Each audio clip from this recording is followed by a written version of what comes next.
All right, welcome to the deep dive. Today we're diving into a pretty heady concept, capitalist realism. Yeah, it's a good one. So you said over these excerpts from Mark Fisher's book. It's a great book. It's called Capitalist Realism. Is There No Alternative? And it's all about how capitalism, it's more than just an economic system, right? It's like this Right. this whole ideology that's seeped into our culture and the way Yeah, we think, and it really it's has. hard to even imagine anything different, right? Right. And it's so ingrained in our thinking, we don't even realize it's there. Exactly, like we're fish swimming in water, and we don't even know we're wet. Yeah, exactly. So before we get too deep, let's start with the basics. What exactly is capitalist realism? Okay, so Mark Fisher, he defines it as this like pervasive sense that there's no alternative to capitalism, Okay. even when it's, clearly causing problems. Like Yeah. even when we see it failing us, Yeah. we still can't seem to envision another way to organize society. It's like we're stuck. And he uses this really striking quote. He says, it's easier to imagine the end of the world than the end of capitalism. Wow. Yeah. And I think that really sums it up. Like we can picture like a post-apocalyptic wasteland, Right. but we can't imagine a world where like capitalism isn't the dominant system. It's kind of a bleak outlook. Yeah. But it resonates, right? It feels like we are kind of stuck in this loop where every solution is just Yeah. like a Band-Aid on the same broken system. Exactly. So how does this play out in our everyday lives beyond this feeling of being stuck? Well, Fisher, he looks at different areas of life, and one of the big ones is work. Okay. He argues that capitalist societies, they create these massive, like, impersonal bureaucracies, Hmm. and that leaves workers feeling really alienated and, like, trapped in these meaningless jobs. Right? And he's not just talking about, like, physically dangerous or, like, back-breaking jobs. He's really talking about work that feels soulless. Where you feel like you're just a cog in a machine, you're pushing papers, and there's no real sense of purpose. It's like the Sunday scaries, but magnified to like an existential dread. Exactly. You're not just dreading Monday morning, you're dreading your whole, career trajectory. Right, exactly. And, we see the effects of this, Fisher argues, in the rise of mental health issues, Oh, like depression, anxiety, burnout. yeah. And often we try to fix those with individual solutions like therapy or medication, but Fisher's arguing that they're actually societal problems Okay. that are rooted in the way that we work under capitalism. So it's not just about being overworked, it's about the nature of the work itself, right? Yeah, Feeling empty or meaningless. exactly. Yeah, so like even if you had like a 4-hour work week, it wouldn't necessarily solve the problem. Right. It's deeper than that. It's deeper than that. And this feeling of being trapped, it extends beyond the workplace too, Think about like student debt. Oh, yeah. Good point. Young people are constantly told that a college degree is essential for success, so they take on these massive loans,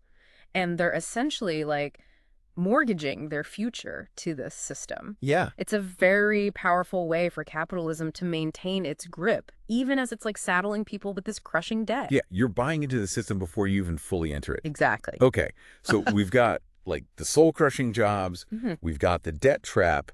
Where else does this capitalist realism show up? Well, even in our leisure time, right? Like when we're supposedly relaxing and having fun, Right. we're not really free. Like look at social media. Yeah. We think we're connecting with friends and expressing ourselves, but really our attention is constantly being mined and monetized. Even like dissent becomes a commodity, Like an anti-capitalist meme is still generating ad revenue for the platform. Right. Yeah. It's like we're trapped in this system that profits off of our every move, even our attempts to like criticize it. Exactly. It's pretty bleak when you put it that way. Yeah. I'm starting to see why that end of the world analogy is so powerful. Yeah. Does Fisher offer like any way out of this? Like, is there any hope? He does. He definitely does. He talks about a couple of things. Okay. First, he really emphasizes the importance of collective action. Okay. So things like unions, protests, organized labor movements, these are ways to push back against the power structures that maintain this sense of, capitalist realism. Right. And we actually see glimmers of this happening now. There's a rise in worker strikes. There's all these social movements demanding change. Like people are realizing that they're not alone in feeling this way, right? Exactly. There's power in numbers. Exactly. Yeah. Yeah. Another thing Fisher talks about is the need to explore alternative economic models. Okay. So, like, ideas like universal basic income, cooperative businesses where workers have, like, ownership and control, even the degrowth movement. All these are ways of challenging that core capitalist assumption of endless growth, which is really at the heart of a lot of the problems. So it's about questioning those like fundamental truths, Yeah. right, that we've been taught about how the world works. Exactly. If someone's just starting to like grasp this concept of capitalist realism, what's like the first step? What can they do? I think the most important thing is just becoming aware of it. Yeah. Like once you recognize the ways in which it shapes your thinking, Yeah. you can start to question its assumptions. Right. Seek out alternative perspectives, engage in those critical discussions, and just remember, other ways of living and working are possible. Yeah. It's really about reclaiming our imaginations, Right. envisioning a world that prioritizes well-being and sustainability, over endless profit. Yeah. And maybe that starts with just recognizing it, right? Exactly. Recognizing that we're not stuck. And that we do have choices. And that we do have choices, yeah. And that we can create a different future. Awesome. Well, this has been really insightful. I feel like I need to go like sit and process this for a little while. It's a lot to take in. It is. But it's important stuff, and I think definitely worth thinking about. We'll include links in the show notes to resources that go deeper into these ideas if you're interested in learning more. Yeah, and remember, recognizing capitalist realism isn't about despair.